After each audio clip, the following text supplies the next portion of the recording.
السلام علیکم ورحمۃ اللہ وبرکاتہ۔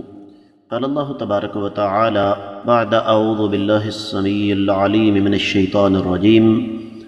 والمؤمنون والمؤمنات بعضهم اولیاء بعض یأمرون بالمعروف وینہون عن المنکر ویقیمون الصلاة ویؤتون الزکاة ویطیعون اللہ ورسولہ اولئک سیرحمهم اللہ ان اللہ عزیز حکیم۔ معزز خواتین و حضرات، اللہ ملک العلام رب ذوالجلال والاکرام کی توفیق اور اس ذات بابرکات کے فضل و کرم سے آج ہفتہ کا دن ہے 3 شعبان 1441 ہجری، 28 مارچ 2020 عیسوی، اور ہمارے سبق کا موضوع اللہ ملک العلام رب ذوالجلال والاکرام کی پاکیزہ کتاب قرآن مجید، اور قرآن مجید کا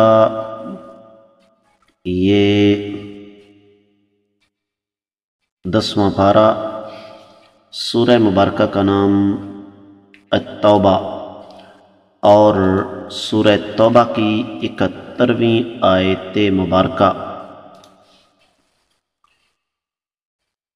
سورہ توبہ کی 71ویں آیت مبارکہ۔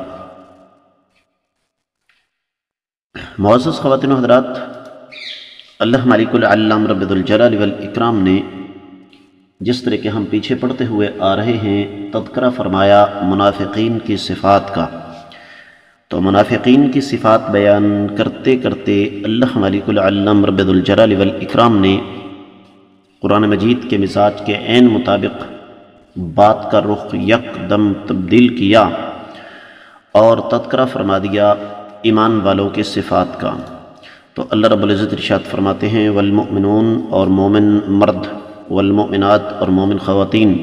بعضهم اولیاء بعض، وہ ایک دوسرے کے دوست ہیں، یأمرون بالمعروف، نیکی کا حکم دیتے ہیں، وینہون عن المنکر، اور برائی سے منع کرتے ہیں، ویقیمون الصلاۃ، اور نماز قائم کرتے ہیں، ویؤتون الزکاۃ، اور زکوٰۃ ادا کرتے ہیں، ویطیعون اللہ، اور اللہ کی اطاعت کرتے ہیں، ورسولہ، اور اس کے رسول صلی اللہ علیہ وسلم کی، اولئک سیرحمهم اللہ، ان قریب رب کائنات ایسے لوگوں پر رحم فرمائیں گے، ان اللہ عزیز حکیم، بلا شبہ اللہ تعالی غالب اور حکمت والے ہیں۔ لفظی ترجمہ آپ نے سنا ہے، با محاورہ ترجمہ سماعت فرمائیے گا۔ اور ایمان والے مرد اور ایمان والی خواتین ایک دوسرے کے دوست ہیں، ایک دوسرے کو نیکی کا حکم دیتے ہیں، برائی سے منع کرتے ہیں، اور نماز قائم کرتے ہیں، اور زکوٰۃ ادا کرتے ہیں، اور اللہ اور اس کے رسول صلی اللہ علیہ وسلم کی اطاعت کرتے ہیں۔ یہی وہ لوگ ہیں جن پر اللہ تعالی رحمت فرمائیں گے، اور بلا شبہ اللہ تعالی غالب اور حکمت والے ہیں۔ امام ابن کثیر رحمۃ اللہ علیہ نے اس آیت مبارکہ کی تفسیر میں لمبی چوڑی بات کرنے کے بجائے اختصار سے کام لیتے ہوئے ارشاد فرمایا کہ جب رب کائنات نے منافقین کی مذموم صفات کا تذکرہ فرمایا تو فوراً ایمان والوں کی قابل تعریف صفات کا تذکرہ فرما دیا، اور فرمایا کہ ایمان والے مرد اور ایمان والی خواتین بعضهم اولیاء بعض، اس کا معنی یہ ہے کہ وہ ایک دوسرے کے مددگار ہیں، اور جس طرح صحیح حدیث میں آتا ہے کہ مومن دوسرے مومن کے لیے بالکل ایسے ہی ہے کہ جیسے ایک دیوار ہوتی ہے جو ایک دوسرے کو مضبوط کرتی ہے۔ اور پھر ایک اور حدیث میں ہے، نبی علیہ الصلوۃ والسلام نے ارشاد فرمایا ایمان والوں کی مثال آپس میں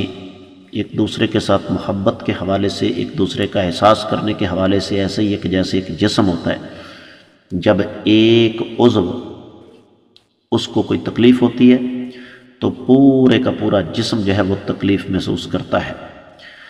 اور جہاں تک نیکی کا حکم دینا اور برائی سے منع کرنے کا تعلق ہے تو سورہ آل عمران کی 104 آیت مبارکہ گزر چکی ہے کہ وَلْتَكُن مِّنكُمْ أُمَّةٌ يَدْعُونَ إِلَى الْخَيْرِ وَيَأْمُرُونَ بِالْمَعْرُوفِ وَيَنْهَوْنَ عَنِ الْمُنكَرِ وَأُولَٰئِكَ هُمُ الْمُفْلِحُونَ۔ ابن کثیر رحمۃ اللہ علیہ یہ آیت لے کر آئے قرآن مجید سے کہ تم میں سے ایک ایسی جماعت ہونی چاہیے جو نیکی کا حکم دے، برائی سے منع کرے، اور حقیقت میں یہی لوگ کامیاب ہیں۔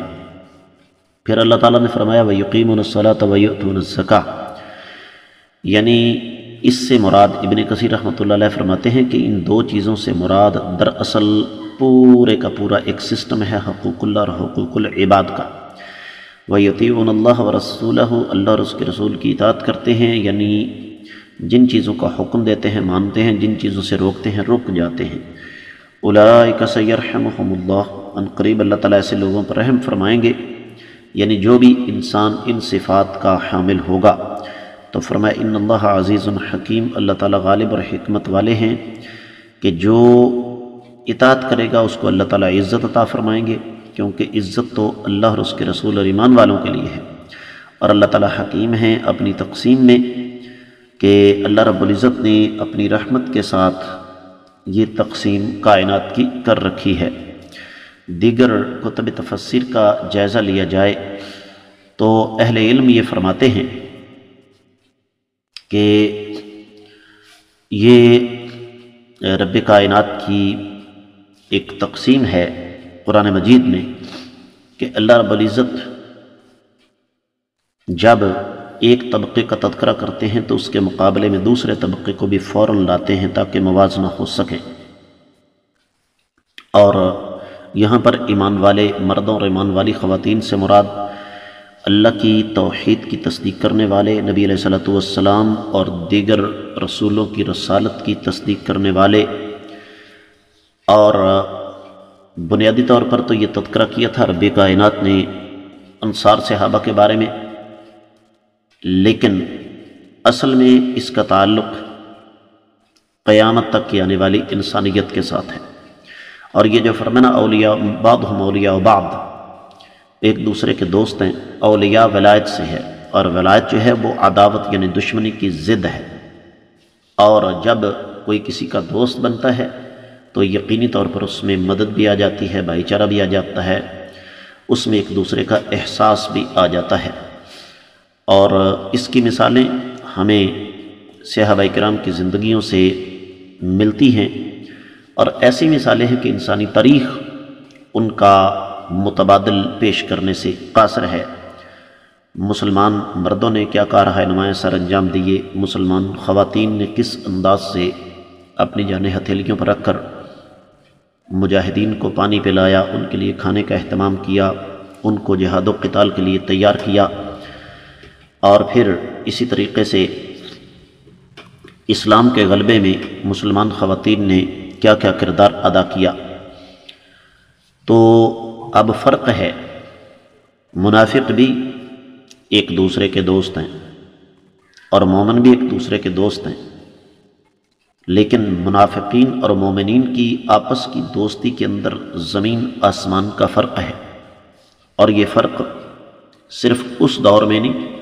آج بھی ہماری آنکھوں کے سامنے ہے کہ جن لوگوں کا دین کے حوالے سے اللہ کی رضا کی خاطر ایک دوسرے کے ساتھ تعلق ہے، اس تعلق کو کائنات کی کوئی طاقت نہ توڑ سکی، نہ قیامت تک توڑ سکے گی۔ لیکن جس طرح کہ میں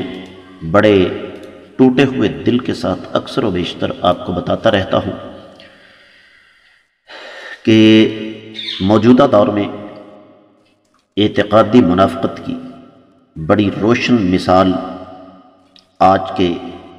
سیاستدان، میں سیاستدان نہیں کہا کرتا، سیاستدان کہتا ہوں، ان کی اکثریت ہے کہ آپ یہ دیکھیں کہ ان کی صورتحال کیا ہے۔ ان کے مفادات، یہ ایک دوسرے کے ساتھ ملے ہوتے ہیں صرف مفادات کی خاطر، جو ہی مفاد ختم، اس کے ساتھ ہی تعلق جو ہے وہ بھی ختم۔ لیکن جن کا تعلق اخلاص کے لیے، اخلاص کی بنیاد پر اللہ تعالیٰ کے دین کی خاطر ہوتا ہے، کائنات کی کوئی طاقت انہیں ایک دوسرے سے جدا نہیں کر سکتی۔ تو یہ ایک فرق ہے ان دونوں میں۔ اور فرمایا یأمرون بالمعروف، کہ ایک دوسرے کو اللہ تعالیٰ کی توحید کا حکم دیتے ہیں، ایک دوسرے کو اللہ اور اس کے رسول پر ایمان کا حکم دیتے ہیں، ان کے احکامات کی پابندی کا حکم دیتے ہیں، اور برائی سے منع کرتے ہیں جس کو دین نے برا قرار دیا۔ اپنی طرف سے کسی چیز کو برا قرار نہیں دیتے، اور نماز کو قائم کرتے ہیں، اول وقت پر باجماعت مسجد میں جا کے سنت کے مطابق پوری توجہ کے ساتھ یہ نماز کو قائم کرنا ہے۔ وَيُؤْتُونَ الزَّكَاةَ اور زکوٰۃ ادا کرتے ہیں۔ اہل علم یہ فرماتے ہیں کہ نماز اور زکوٰۃ کو اکٹھا کرنے کا مقصد دراصل ایک توازن اور ایک بیلنس قائم کرنا ہے حقوق اللہ اور حقوق العباد کے درمیان۔ اور پھر وَيُطِيعُونَ اللَّهَ وَرَسُولَهُ اللہ اور اس کے رسول کی اطاعت کرتے ہیں، اعلانیہ اور خفیہ ہر انداز سے۔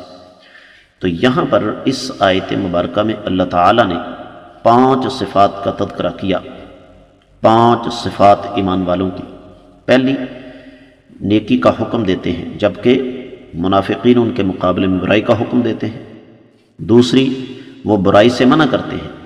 جبکہ منافقین نیکی سے منع کرتے ہیں۔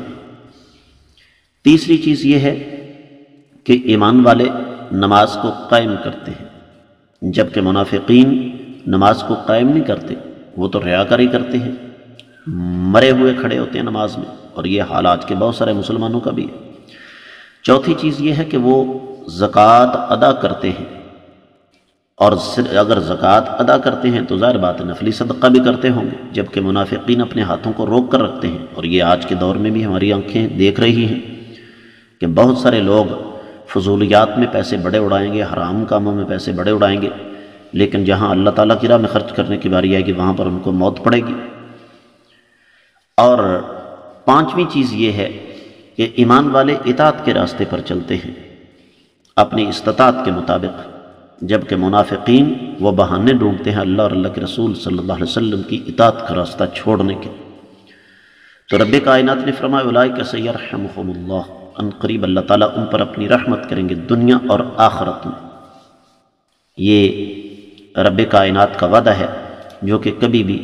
غلط اور جھوٹا نہیں ہو سکتا۔ اور یہاں پر لفظ سین جو ہے وہ گرامیٹیکلی طور پر گرامر کے حوالے سے اگر دیکھا جائے تو یہ ان قریب کے معنوں میں ہے۔ کیا مطلب؟ اللہ تعالیٰ نے یہاں امید دلائی ہے، آس دلائی ہے ایمان والوں کو کہ ایک تو موت کا کوئی پتہ نہیں کب آ جائے، اور جب آپ کو موت آئے گی تو آپ اللہ تعالیٰ کی رحمت کے سائے میں ہوگے، اور دوسرا یہ ہے کہ دنیا میں رہتے ہوئے تم پر اللہ تعالیٰ کی رحمتیں ہوں گی، اس لیے کہ ان اللہ عزیز حکیم، اللہ تعالیٰ غالب اور حکمت والے ہیں۔ اہل علم یہ فرماتے ہیں کہ ان الفاظ میں رب کائنات نے اپنی توحید کا اعلان کر دیا کہ اللہ کے سوا کوئی بھی غالب اور حکمت والا نہیں ہے۔